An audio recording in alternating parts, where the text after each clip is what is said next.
Welcome back, everyone, to the Geeks, Geezers, and Googlization Show, the home of Googlization Nation, where we talk with HR and business thought leaders about the crazy shift going on in the world of business, technology, and HR.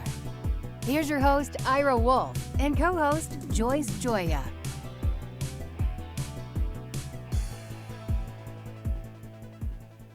Hey, welcome back, Googlization Nation. Well, hello again. Of Geeks, Geezers, and Googlization. Yeah, it's great to see you, Joyce. Hopefully, you're now in the unfreezing state of Texas. All right, so you got running water and heat, and getting back to the modern world, right? It's been a week. It's been a process for sure. Yeah, a lot of things going on, but that's Googlization, you know.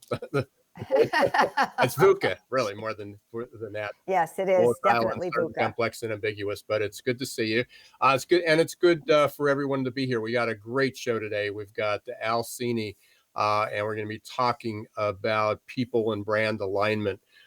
Certainly a topic we talk about every week. And purpose. About purpose, culture. Again, alignment has been a big word. Pivot's another word. We hope they don't become just buzzwords and that we throw out there. But it's an extraordinarily important topic, and so glad that Al's going to be joining us in just a few minutes. A few other announcements that we've got. If you're not a member of Googlization Nation, please do. It's free. I just started doing our weekly newsletter. Again, you can go to googlizationnation.com and just subscribe. And each week you'll get updates about the podcast, any live streams. In fact, which is a reminder, this Friday, I'm doing our monthly Job Shock Gordon Report live stream with Ed Gordon. We're talking, this week's topic is going to be mitigating the manufacturing jobs meltdown. And certainly a lot of transitions, something that Ed's been working on for his lifetime, but certainly more recently, and he has a new white paper that's coming out, and he's doing it in dribs and drabs. He's doing it because things happen so fast. And this month's topic just happens to be about manufacturing jobs. So we're really excited that he will be there. That's Friday at noon. And you can go to YouTube or my Facebook page, and that will again, you'll be able to or LinkedIn. That's what I'm trying to think. Ed always has such fascinating information. Yeah, he's got a lot His data is just amazing. Yeah, we're going to have a little bit more of a conversation, but and we're so if you connected with me on LinkedIn Live or on LinkedIn, you'll get a notice when we go live there. But you can subscribe to the YouTube channel, which is youtube.com/Ira Wolf. And you can also follow the Facebook page for Success Performance Solutions. So a lot of different ways you'll get there, or you can catch the replays in the same place. And then the final is, finally got our promotions ready for our Adaptability Quotient webinar. It's on March 24th. At 11 a.m. It's going to be right before we do our Geeks, Geezers, and Googlization, so that should be fun. And fascinating, by the way. Yeah, it's an incredible topic. This week alone, McKinsey came out with like 4 or 5 reports that were talking about the post-pandemic world, and fascinating few reports, white reports, videos that they released on education, but also on jobs. And they were predicting, a lot of people were predicting for the last couple of years what job loss, and not necessarily that we're going to lose jobs, but a lot of the existing jobs, a lot of the workers we had, they were going to lose their specific jobs. And the post-pandemic, they basically elevated all their numbers by 25%. They're anticipating that up to 25% more people will be losing their jobs in this decade than there were before. Now, there's a whole venue, or there's a whole what I want to say, introduction of new jobs. Creation was the word, of new jobs that are coming out. But the different problem is people don't have the skill, or you have to talk about how do people be more. Yes, there's a misalignment, to use your word alignment, Ira, between the jobs that we need people to fill and their skills, right? Yeah. And the biggest analogy we talked about before, and this happened 20 years ago. It's not the first time this has happened, but when a lot of the automotive companies were downsizing, sales were off, they automated a lot. They were turning leaders in the automation and the robotics side. A lot of people lost their jobs, and they said, great, we need healthcare workers, so we'll take all the frontline production workers who used to assemble vehicles, and we're going to make them nurses. And we're human beings, so we should adapt to that, but a very, very different lifestyle from going to being basically working on machinery and manufacturing to becoming a nurse. The differences between working on things and people, right? Oh, absolutely. Big difference. Absolutely. So we're at that precipice again, or that tipping point again. It's probably that, and so we're going to be talking about that on both on Friday with Ed, but more importantly on how do we help people be more comfortable with uncertainty, with how do we help people get the courage and the confidence to change, which leads us into today's conversation, because you can't do that if you don't walk the talk. If a company is not walking the talk, if they don't understand what it means, what a culture means, what the messaging is, how do you hire people that fit that culture, but how do you get people to adapt? We get into diversity and inclusion, so many more conversations that you can have about that. So really excited today that we're going to have Al Cini, because this is what he does for a living, and he has a really interesting tool kit that goes along with that. So we're going to. So it's time to introduce. It is. Al. Do you want to talk a little bit about Al? Who Al is? I'm going to let Al do his own intro. Al's got a pretty background. He's kind of a marketing, and we're going to there is a kind of a soft boundary. Ira, first of all, thank you for inviting me to be on the program, and Joyce, it's a pleasure meeting and working with you. Likewise. And I really appreciate the opportunity to get out there with what we've discovered about the importance of aligning people with the purpose of the organization or the team or the group that they're a member of. And we have an angle on that, and I'm happy to share that. I'm happy to share that with you guys and your audience. Well, Al, will you tell us a little bit about you and your background? I have to tell you first that my background, I mean, I have an MBA with a concentration in marketing. And yet I spent decades working in the HR field. Oh, great. And I bridged that gap with a concept that I call internal marketing, bonding with employees as valued customers. So I'm fascinated to hear more about your background and how you took the leap between marketing and HR as well. Joyce, when I was a kid, and I mean, really, I went to graduate school and I have degrees and all that stuff. But what I really learned most from was growing up with about 1 million other millennials on a small street in South Philadelphia. I grew up with about 85 or 90 other kids who grew up on the same block that I grew up on. And I had this special skill. I was no good at baseball or football or any of the games that we played, but I was great at getting all the kids in the neighborhood to come out and play those games. That was something I could do better than any other kid. So I'd get 85 or 90 kids to want to come out and play baseball. We'd form teams of 20 or 30. There'd be a bench with a couple of kids in it. I'd be the last one picked because I sucked at all those games. But it was a core competency. There was a way that I kind of had this weird gift of getting a lot of people to want to do something that they hadn't thought about doing that day. And so I gave them a purpose. It was simple, in a simple kind of a sense. I kind of helped them discover a purpose that worked for them.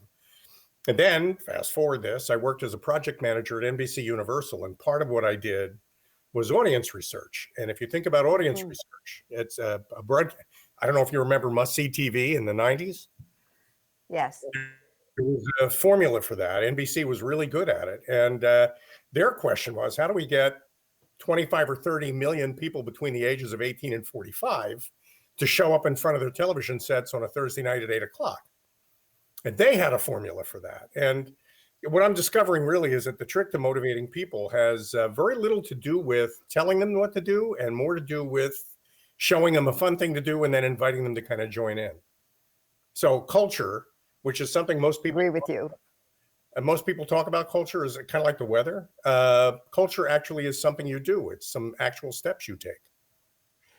So Al, one of the things that when you and I, and again, we met through Jason Cochran. Yeah, he's listening in from what I hear. Yeah, I'm sure he is. So, and I know Joyce has met him through here, and we've had a lot of conversations.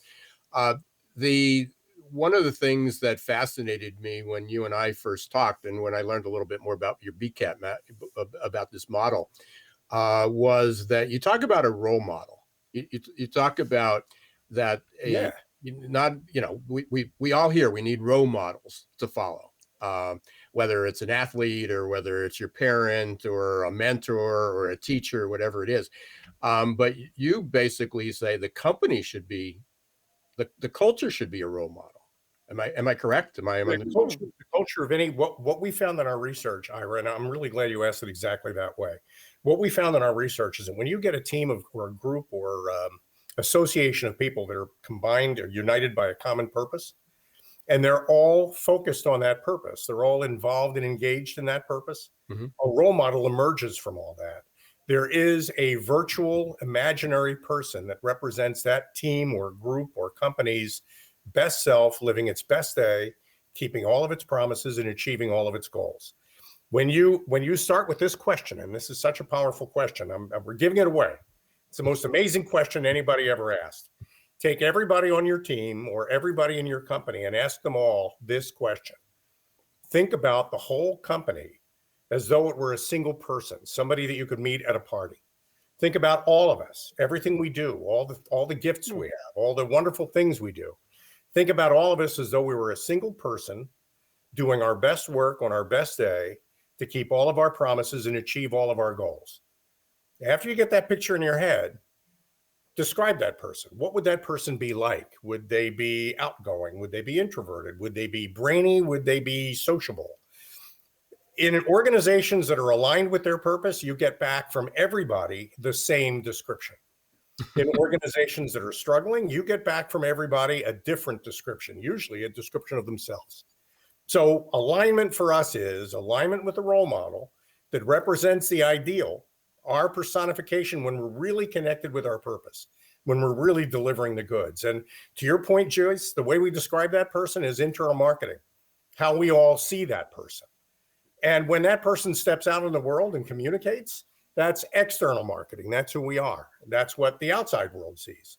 And for me, it's really interesting that you're looking at alignment between the internal and the external, because that's what my book is all about. It's called Experience Rules: How Positive Experiences Will Drive Profit into the Future.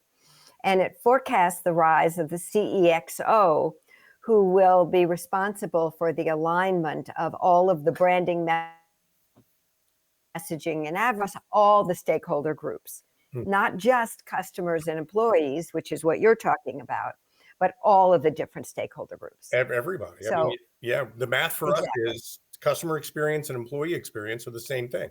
They really are the same thing. And, when you want to, they manifest differently, no question about that. But the really, really great companies are the same company, whether you're inside the company or outside the company. They feel the same thing. That's what compels you. The reason, and this is a Pepsi generation idea, the reason why people want to buy from you and the reason why people want to work for you is the same reason. They want to buy from you and they want to work for you because they believe that'll make them a better version of themselves. That's the motivator. Articulating that better version of self is really the secret of aligning brand and culture. So going back, Alan, I know you and I talked about this because we have some similar backgrounds and we've worked with some similar providers. When I started this business, one of the early questions that I was introduced to was on a much smaller scale than talking about a single role model for culture. But if the job could talk, when you're hiring people and everybody has a different version of how they do their work, what it takes to get the job done. What are the characteristics and traits and abilities and knowledge that it takes? And everybody has a slightly different version. But if you can say, if you could ask the job, what would it be? How would it describe itself? And that's what you've done. You've done it because now you have lots of jobs. You have families of jobs, and you have different departments. And what the accounting department says is going to be way different than marketing and production and sales and finance and the executive suite. And how do you get all those to align? So after you get these, you have 100 people and you get 104 different versions of this, because there's some people that aren't sure. What's the next step? I mean, what are you doing to help kind of bring that? To help a company with that? Yeah. We did a project a couple of years ago for a pretty large amusement park, a pretty well-known amusement park, actually a kind of a string of amusement parks all over the country. And we started in the quality control group. The quality control group at an amusement park has a very specific job. Their job is to make sure that nobody dies at the park that day. They manage ride safety. They mitigate risk. They do very important things. Now, the brochure of the amusement park doesn't say anything about come here and we promise you won't die today. That's not the promise the amusement park makes. The quality control team, though, does make that promise, but they make the promise to the amusement park. The trick to making sure that people don't disappear into their silos is to make sure that everybody has a constellation of stars to follow as they're navigating in a company. The star for the quality control group is clearly measure twice, cut once, don't make any mistakes. The star for the amusement park is come here, you will have a wonderful time. No 2 days here are alike. You'll enjoy yourself. If you work for this company in the quality control team, then you have 2 stars you navigate by. One is your quality control star. That's the work you do. The other is the reason why you do that work. I do this work so that people who come to the park can enjoy themselves every time they come. That's why I do it. Connecting those 2 whys where they intersect is the secret to getting the quality control people not just engaged in quality control, but engaged in the work that the amusement park does.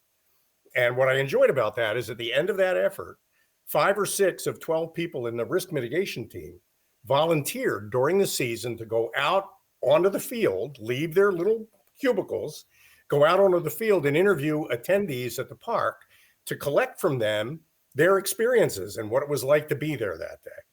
And the people who own the park, the people who run the park said, we've been trying to get these guys to do it for 10 years.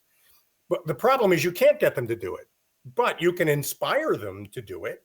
And they'll come up with that idea on their own as soon as you connect them with the purpose of it. And it's very gratifying work. Yeah, I mean, it sounds so complicated, but then when you hear someone like yourself or a lot of other people say it, is connecting people's purpose. And this was, I think it was Tom Peters or I think it was Tom Peters. And when he interviewed the mechanics on, I think it was at Southwest Airlines. And they said, what do you do around here? And they ask a lot of people and they go, we fix the planes and, we change the oil. And what do you do on a day-to-day basis? And they gave you all these tasks. And they met the one at Southwest and he said, we help people fly safely. And that was the connection. That's the connection. And that's what all those tasks allow people to do. So, connection to purpose. That's very important. Yeah, we've been talking about it a while, but again, you've got the messaging right. That's when you and I first talked. It was like, wow. I mean, there's a messaging here in the fact that you are trying to, you can make sense of that internal and external, person, and then create that uniform message. When you segment it that way, when you say things like there's an inside and there's an outside, and there are customers and there are employees, and as soon as you start categorizing people into different kind of categories, you lose sight of the fact that they're all people. And people at their core really operate much more simply than all the graduate schools have taught us to think. So, I mean, it's unfortunate that it's apocryphal. It's not a true story, but there's an anecdote about President Kennedy visiting the Kennedy Space Center before it was the Kennedy Space Center, Cape Canaveral, back in the early days of the space program. And he saw somebody mopping a floor and he asked him, what is it you do here? And he said, I'm helping to put a man on the moon by 1969. That's connection with purpose. When you're really connected with your purpose, everybody knows what the purpose is, even though they don't memorize it. They know why they're there, and they know it all the way up from the executive offices all the way down to the people who answer the phones and mop the floors. It's funny. It takes me back to my original life in dentistry. And I remember, and again, we always, when you talk to a physician, it was the mouth was just the passageway to the rest of the body. They couldn't tell you how many teeth there were, the names of teeth, what there were. All they knew it was just a doorway into the rest of the body. There you go. Right. Well, in dentistry, you think, okay, it's about teeth and gums. How complicated can that be? Right. 16 different specialties, subspecialties in dentistry. No, I believe that. And take the gum part out, there's literally 15 just on the tooth alone. I mean, that's interesting. And what happens is everybody gets in their little micro world. They get these subspecialties, and they forget that it's attached. It's part of the human body. It's part of, I don't want to get too glib, but you could probably say that about a proctologist too. True. But we won't go down that path. Thanks. No, but I think that's thanks for that vision. But if the job of the dentist is to make the person sitting in the chair happy with the result that they get, when somebody goes to a dentist, they have a complaint or a pain, or they have an outcome they're looking for. And, the dentist's job is to bond with the outcome that the patient is looking for, not just to look at the teeth and the gums, but to try to understand what it is the patient's actually trying to accomplish by visiting them that day. Right. That's everybody in the office should be committed to that. And that really becomes a kind of a clear idea of what the purpose of dentistry is, and without teaching it to anybody. And so you can take this to any role. I mean, I know people think, well, this is only for big companies, or these are for, I can see where this would fit in manufacturing, or I see where this might fit in a distribution. But you can take it down to, dentists, they're small businesses, they're solo practitioners. Sure. This is transferable to any role.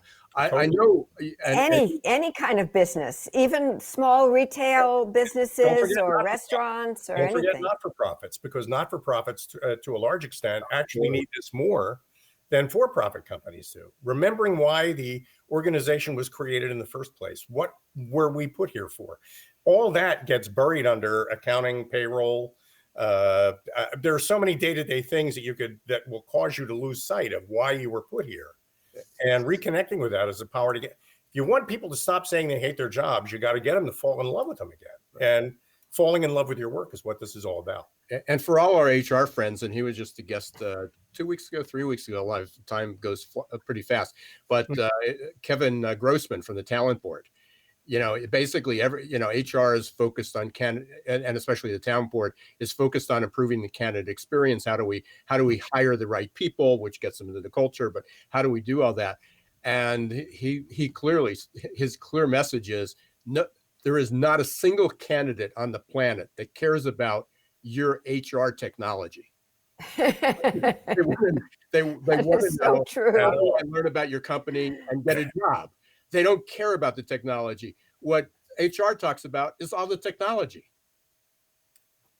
That's the low-hanging fruit for them to a large extent. Connecting with people sometimes is harder. It's much easier to buy an HRIS or to implement a new database, in a lot of ways, the widgets are easier to deal with than the whole machine. But it's the whole machine that gets the work done. Yeah, and so often. Okay, Joyce. Go ahead. I'm just going to say, before we run out of time, you had mentioned something in passing, and that is BCAT, which stands for Brand Culture Alignment Toolkit. Right, Al? Yeah, that's correct. So will you tell us a little bit about what is in your Brand Culture Alignment Toolkit? It's a 3-step process choice, actually 4 steps if you count that question. Think about your whole company as though we're a single person doing its best work on its best day. We start with that question. That's step 0, because that's fundamental. That's what gets everybody organized mentally around their purpose. Step 1 in our process is a survey, essentially almost like a disc inventory, except instead of describing yourself with it, we have the members of the company go online and describe this person that represents their organization's best self. That's step 1. What we get back from that is the basis of a conversation we call step 2. everybody thinks this is who we are. And everybody is distributed around that thinking, either broadly or narrowly. Now that we know that, let's talk to the leadership team and find out what it is we actually need. What is our intentional best self? Who are we when we really are doing our best work on our best day? Map all that on a little chart, show a gap. Step 3 is about what changes do we have to make on a day-to-day basis, each of us individually. What 2 or 3 things about myself can I change to be more like this role model that represents the best of our company? And everybody does that, from the person who mops the floors all the way up to the person who runs the company. And everybody has improvements they can make, no matter what rank, no matter where they are in the company. Right. You know, we talk about DE&I all the time. And I think diversity, equity, inclusiveness are important, but it's important to know what it is we're trying to engage people in before we give them all an opportunity to do that equally. And what I like about doing the work we do is that everybody gets a voice. Right. And also, Al, you know, the frontline people have some fantastic ideas. And so often they're never asked, or if they volunteer, they're told, just go do your job. You know, I'm not asking you for your ideas. I just want you to go take care of what you're supposed to do. And we lose out, we as HR professionals and leaders of organizations lose out on these fantastic opportunities to hear all these great ideas that could save us money, save us time, just make everything about our organizations better. And it never happens because those wonderful ideas never get to see the They light never of get day. surfaced. Those, I mean, the industry likes to call those best practices. But those best practices are in everybody's minds and hearts. All they're waiting for is the opportunity to freely and openly share them with everybody. And that's probably the most rewarding part of what we do. Yeah. You know, and I guess the danger of best practices is it often sets a standard for mediocrity. You know, it's out there. Well, I would say it depends on those best practices, Well, and Ira. I think I think it's how people apply them, because it's Al. I mean, the lights just clicked. They just went on. So thank you. Because we talk about team, we talk about company alignment, we talk about the employee experience, we talk about all that, but there's so much conversation going on about DEI. And when I think this would be a fascinating exercise for people to go through, is who is that role model? What does that role model look like for DEI? Mm-hmm. What is that? And then how would people describe that? And then for all the, I know we got a lot of people on here that are familiar with DISC and are DISC lovers, is you're familiar with the adapted, the primary style and the adapted style, the two different styles. And the primary is here's your hardwiring, here's who you are, here's how you operate on when you're comfortable. And the adapted is, who do we need to be to do the job well? Who do we need to be to fit in? Where we're that chameleon. So if you look at a company and they go, okay, here's all our values, here's our mission, here's everything we're trying to accomplish, and they show, you know, the group picture, and you have different genders, different ages, different colors, different races, different ethnicities. There's our image, but what's the role model? It can't be all of those. It's that synergy, it's that composite of all of them. Of all of those, and yet kind of an evolved form of that, because I think, Ira, what you just poked at is so critical. We're all going to adapt every day based on what we each individually think are the expectations we need to meet. We always do that. What we don't do from an organizational point of view is ever set the adaptation point for everybody. It's very important that we all adapt, but it's also important that organizations set forth those expectations so that people can see what adaptations are best appreciated by this organization that I'm a member of. If I'm going to change to do my work, I should be changing in a way that I know somebody is going to recognize and thank me for. So the whole point of BCAT is to take all those separate adapted data points you get from DISC and merge them into one appropriate, this is what we all do around here. This is how we do things around here. And now you've got people all adapting in one direction instead of in 35 or 40 different directions.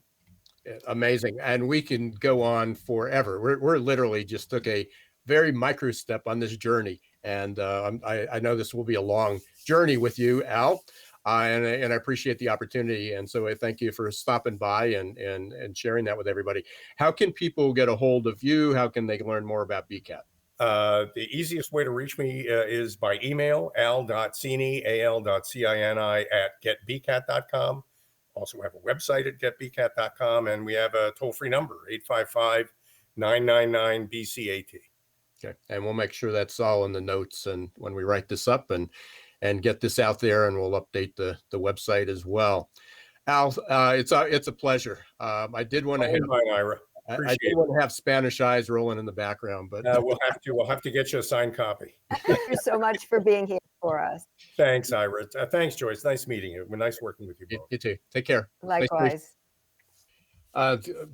Great. Well, that was very interesting. Yeah, the light bulb went on at the end when he brought in about DEI, because there's so much conversation, and I think that would be just a fascinating conversation of what would the role model be? Who's that avatar for the organization when you talk about DEI? And I can't imagine, that there would not be diversity in all those responses. So maybe maybe not so much inclusivity and equity, but there definitely be diversity in the responses. Want to thank everybody again. I want to thank Al. He was a great guest, great concept, great conversation, and I'm sure we will be continuing that. And now it's what I found fascinating is that as he's talking, we're relating this back to what Jason said. What Derek Lunston had said just a few weeks ago. And Kevin Grossman. Right. Grossman. Yeah, it's all tying in. So we obviously are starting to create that synergy, that role model. We're trying to get the picture, and it's good to have a lot of people like Al and Jason and Derek and Kevin on, in our court. And Ira, it's so important to hire people who will fit into the culture. It's so important. I made that mistake when we were in Greensboro and we had our little company, and we hired a young man to be our VP of marketing, such as it was. And he was from a large organization that still is, I think, in Greensboro, North Carolina.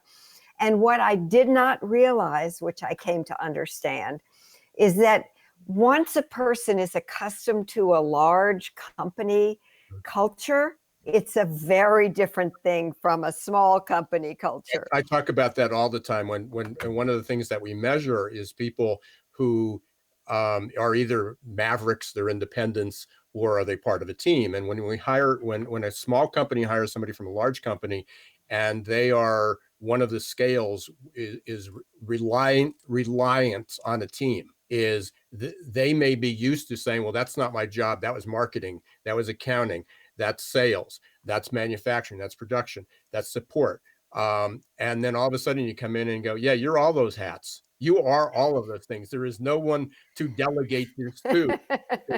You because of your expertise. And they go, well, I never really did that before. I had somebody who did it for me. So it's fascinating. Hey, we want to make sure we bring our monthly guest on, Mike Spramuli. We're going to be talking about Clubhouse. But first, before we do that, hey, Mike, what we're going to do is we're going to have a short commercial break. Stand by, Mike, please. Yeah, we're going to come in Gomo and Success Performance Solutions. We'll be right back.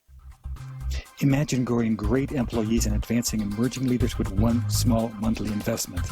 With the Ngomu app, you can support your employees in career and personal development and health and wellness without spending a lot of effort to schedule and hold numerous training sessions.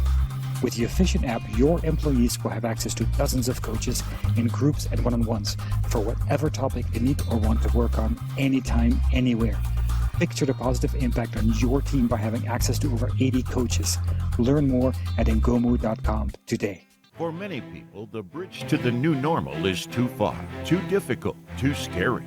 Waiting to get back to normal becomes a way of life, filled with fear and despair. But wait, why are those people who dare to travel to the new normal celebrating? Opportunity and growth? How can you get a piece of the action? The bridge between the past and the future, the status quo and the new normal is adaptability. You have a choice. Which side of the future do you want to land on? Will it be coping and surviving or growing and thriving? Adaptability quotient is the new competitive edge.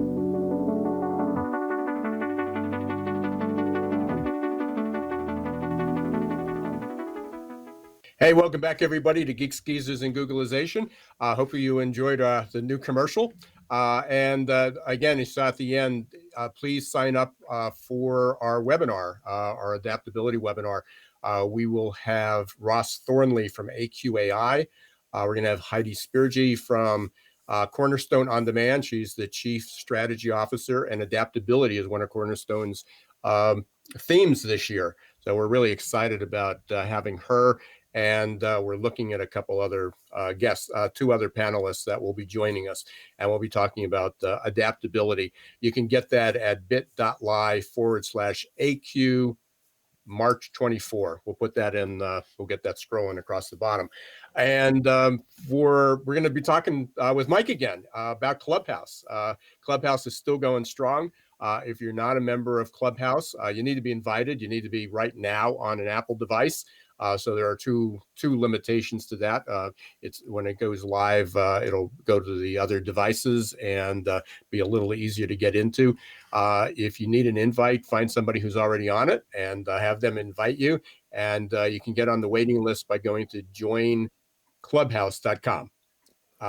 Mike, welcome back. Hey, great to be back. How you doing, Michael, Ira, before Joyce? we get into the details on Clubhouse, I have a Okay. question for you. Sure.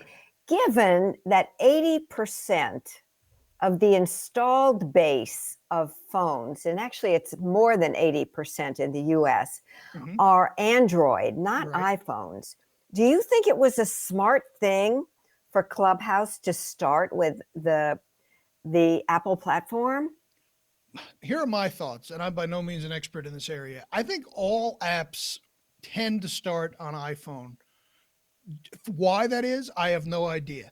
I think it's good that they are working out the kinks on the iOS platform before they roll it out to Android, because that's a different system with a lot less regulation. And it doesn't seem to be hurting their adoption rate, because people are just, when I'm in Clubhouse, I'll notice that they have bandwidth problems periodically, which means people are using it. So I'm sure they're working feverishly behind the scenes to get that Android app available, because that opens up a whole new segment of users. Yeah, it's Yes. an interesting question, Joyce, of why they chose that, and I haven't heard that brought up. I know people are wondering when it's going to be on the Android, but that's an interesting question. It might have to do with startup money. Well, That might have to do with who funded it. So And the reason I asked is that Ngomu is starting with Android and then possibly moving to iPhone. yeah, it might depend on the audience that they were trying to attract, and I know Elon Musk and a number of other people are avid users of Clubhouse. They like the platform, and it could have been their preference. And it's a startup, so Never know. for Right. fun. So, but anyway, Mike. So tell us, Michael. Sort of what it is. Let's talk about the next stage. Yeah, so I've been on, I think we spoke last about a month or so ago, I believe, correct? Where I was on Clubhouse a whopping 2 weeks. So now I've been on there a whole month, which is, like dog years or cat years in the internet world. In the virtual world, it is. Yeah, it is. It moves that fast. So, I'll back up by saying that, and Ira can vouch for this, I like very little in the world of social media. I'm not hesitant to say that. The scope of my business doesn't really afford itself to be adaptable to Instagram and Twitter and LinkedIn. And I know people can do it, and Ira does a great job with it. It's just, I don't want to put in that much work. I feel like there's a however coming. Well, here's the however. The however is Clubhouse, and it is technically a social media-based platform. But the ROI compared to everything else I've used, and I've been around a while, I've been on the internet since the World Wide Web launched back in the early 90s. I have never been on a platform where I have been able to generate interest, and I actually got a deal or two potentially on the table right now in less than 4 weeks. That does not, for me, that has not happened through any other social media channel. And I think the reason for that is because you're able to niche out so tightly the group of people you want to connect with by going into these specific rooms, by offering information, helping where you can, and then you're really, it's almost like you're accelerating the whole process of social media. You know, they say post and write articles and videos to position yourself as an expert. Well, you can short circuit all that by getting in the clubhouse, getting into a room where your expertise is appreciated and being that expert. So now instead of taking 9 months, you know, I've got a couple of things percolating, hadn't closed yet, but again, at the acceleration rate compared to traditional social media, it's very promising. So there's, and you're right, Mike. I mean, there's the opportunity to sell, and again, it's old relationship management. There are some rooms that are strictly sales. People are pitching stuff from the day you go in, and there's people, and that's what they like. And then there's other groups that go, you know, that's the last thing in the world that they want to be to go into a room and be sold. They need help. They have an idea. They are concerned about the environment. They're concerned about education. They need a group of people to talk to. And we went from, let's have a meeting. I mean, this is in the course of a year. We went from, well, why don't we schedule a meeting? And then people say, well, I'm so busy and I'm booked out, but I'll get back to you. To let's connect on LinkedIn and we'll have a group and we'll have an asynchronous conversation. That somebody messages and 3 weeks later go, oh, sorry, I've been away for so long, but I finally found your message. To Zoom calls 24/7, where people are exhausted because when you're on video, you have a video. You got to get dressed, Ira. You see, that's the thing. You have to get dressed when you're on video. Otherwise, you'll get nasty grams from different platforms. That's why I always show from here up. Exactly. So what's interesting about Clubhouse, it's audio and it's synchronous. So you go in there, you can, and just again, imagine going to a conference and you know, there's 100 breakouts going on at the same time. And you walk into the room and you listen and you go, not interesting. It's not what I thought. But it's uncomfortable to walk out because there's somebody standing at the door, you know, trying to not make the door slant. Well, not to keep you in, but you know, they don't want those interruptions. You don't want to, you don't want to be impolite to the speaker and getting up and going out. But with this, you basically can enter a conversation, listen for a few minutes. If it's interesting, you can stay. You can get invited up to share your opinion in many of these groups, especially the smaller ones. Or ask a question. Right. Yeah. So there's this opportunity that, so I can, this is like Zoom, but I'm not on screen. I don't have to embarrass myself by dropping off the screen and everybody knows I'm gone. I can just politely leave. If I've got something to say, there's a process. You just don't blurt it out. You're invited onto the what they call the stage, but you're invited up to be part of that conversation. So it's fascinating. And I was in a group just last night. I don't do it. You know, somebody said they were on there all day. I don't have any. No, I don't have time for that. But I was riding my bike and I saw something pop up as a message and you go, that looks interesting. It was about human resources Q&A. And I just clicked on it and popped in. Super interesting group, a lot of conversations.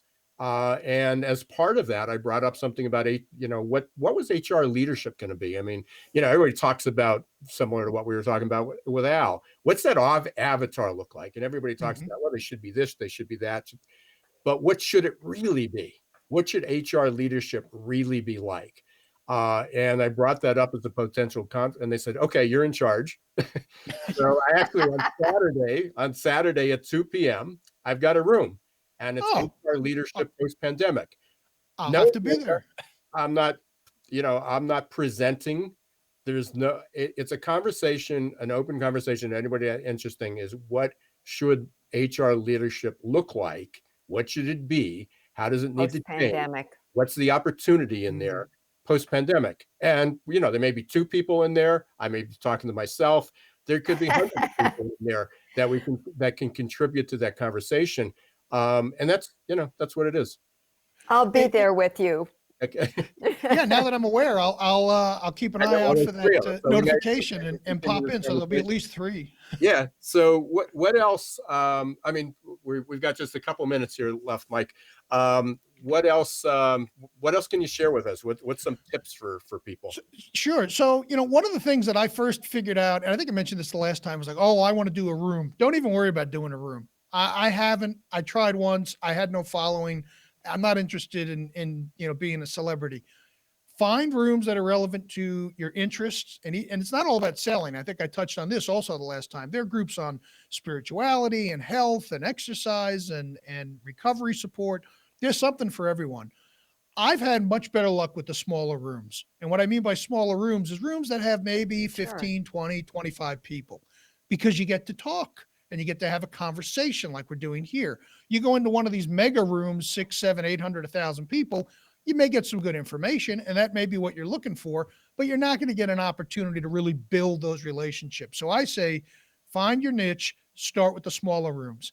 The second thing is, don't be afraid to raise your hand virtually in the app, so that they will bring you up on the stage and get involved. Like anything else, you get into what you put out of it. You can go in there and kind of sit in the background and glean insights, and that's fine, but that's not really going to help you build the relationships. What does that is the ability for you to then go and either offer some information on a particular topic that they're discussing, or asking a question.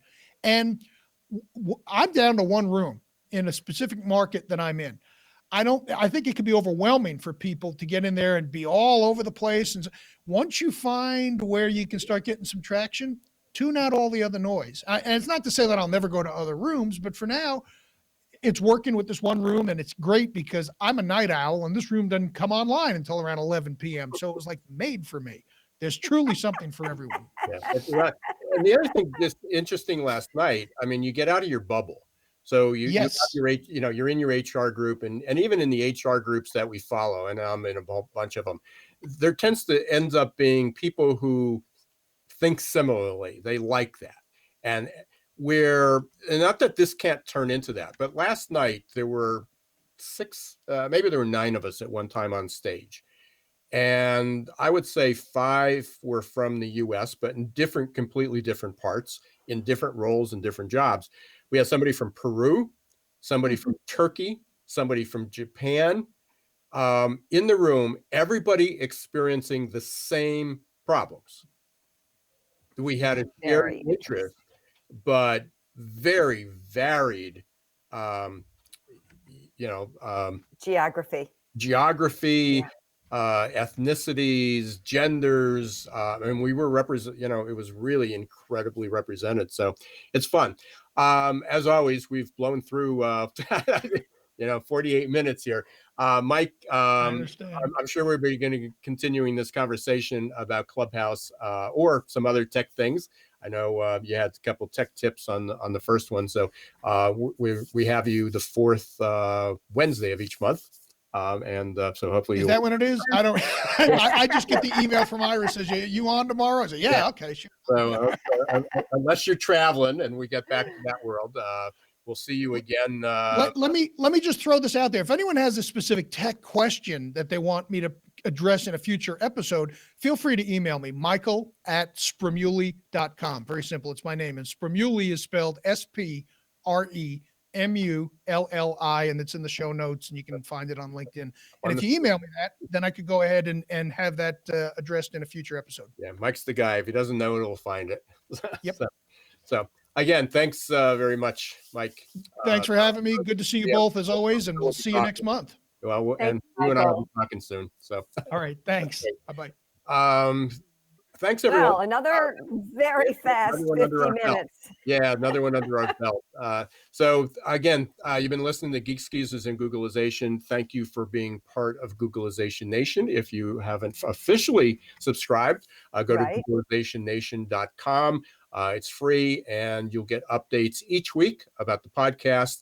You'll get updates about things like our live stream this Friday with Ed Gordon, Job Shock. You will also get updates about the webinars and different panels that we're going to be having. The next one is the AQ webinar, the adaptability webinar, March 24th, 11 p.m. and you can go to bit.ly/AQ March 24 to register. It is free, and there will be one SHRM credit for that. And please feel free to let us know if there are any guests you'd like us to have, or any comments that you have about the content that you've experienced with us on Geeks, Geezers, and Googleization. Yeah. And if you can't make it every Wednesday at 1 p.m., you can catch it on YouTube, Facebook, and almost every podcast platform that is out there. Right. So please subscribe. Let us know how we're doing. Rate us. And until next week, don't let the shift hit your plan. Hit your plan. Bye, all.